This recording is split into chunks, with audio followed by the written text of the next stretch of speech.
উনি মনে হয় চরমুনাই ফিরের মতো হয়তো কোনো টাউট বাটফার হবে। চরমুনাই ফির দেখছেন না, একটা টাউট বাটফার। তো উনিও মনে হয় একজন টাউট বাটফার ছাড়া আর কিছু না। আর একজনের আলেমের, তাও আবার বড় মজলিসে গালে চড় মেরে উনি বুজুর্গ সাজতেছেন। আসসালামু আলাইকুম ওয়া রাহমাতুল্লাহ।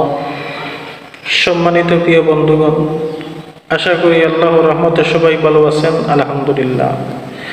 সম্মানিত প্রিয় বন্ধুগণ, শায়েখ মাহমুদুল হাসান যে আল্লামা মামুনুল হককে বড় মজলিস চড় মারা নিয়ে সমস্ত মিডিয়া টুর পাহাড় চলতেছে। যাই হোক, এই ভিডিওটা খুবই ভাইরাল, এই নিউজটা। তো আমি বলতে চাই, উনি মনে হয় চরমুনাই ফিরের মতো হয়তো কোনো টাউট বাটফার হবে। চরমুনাই ফির দেখছেন না, একটা টাউট বাটফার। তো উনিও মনে হয় একজন টাউট বাটফার ছাড়া আর কিছু না।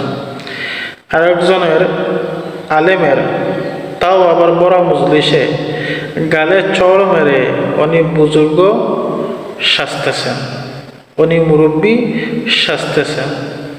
আসলে বড় মজলিসও আপন বাবা তার ছেলেকে নিয়ম নেই এইভাবে চড় মারা, এমনকি উস্তাদও নিয়ম নেই।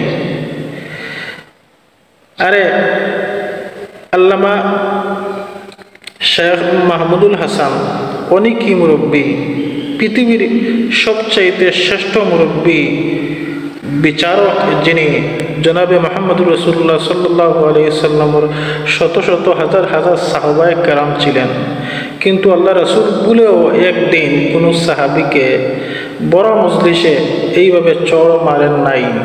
তাহলে আপনি তো রাসূলের চাইতে ঊর্ধ্বে কোনো মুরব্বী নয়। এমন চাপাবাজি আর এমন বুজুর্গ সাজা বাদ দেন, মানুষে হাসাহাসি করতেছে। আর এইরকম চাপাবাজি মানুষে এটা বুঝে, চরমুনাই পীরের মতো এরকম চাপাবাজি করা। যাই হোক, কোনো জ্ঞানী মানুষে, ভালো মানুষে এই ধরনের কাজ করবে না। বড় মজলিসে চড় মেরে উনি ছাত্র উস্তাদ পরিচয় দিচ্ছেন, আবার কেউ কেউ এটাকে হাতিয়া তোফা মনত করতেছে। যারা পাগল মেন্টাল, এরাই এই ধরনের কথা ভাববে। রাসূলের চাইতে কোনো মুরব্বী কি আছে না এই দেশে? তাহলে রাসূল এই ধরনের কাজ কোনোদিনও করেন নাই কোনো সাহাবীর সাথে।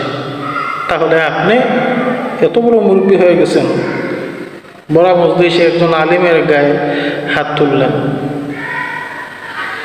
যাই হোক, আমি জানি না আমার এই কথাবার্তা আপনারা কিভাবে ভাববেন বা কিভাবে নিবেন।